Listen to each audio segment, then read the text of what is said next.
मकर संक्रांत म्हणजे फक्त सण नाही, तो माणसांना जवळ आणणारा दिवस आहे.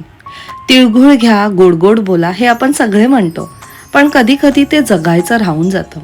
बाईकडे स्वप्न पाहायची ताकद असतेच, पण जेव्हा घरच्यांचा आधार मिळतो ना, तेव्हा ती आणखी मजबूत होते, मनाने शांत होते आणि आत्मविश्वासाने पुढे जाते.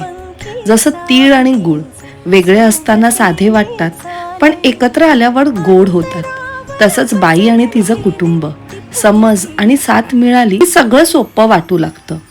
आज हे अन्न बनवताना मी माझ्या लेकीसाठी एक विचार मनात ठेवते आहे. ती मोठी झाली की तिला कधीही स्वप्न आणि कुटुंब यातलं एक निवडावं लागू नये. तिने मोठी स्वप्न पाहावीत आणि तिला हे माहीत असावं की तिचं कुटुंब नेहमी तिच्या पाठीशी उभं असेल. कारण ज्या मुली प्रेम आणि आधारात वाढतात त्या फक्त उडत नाही, त्या भरारी घेतात.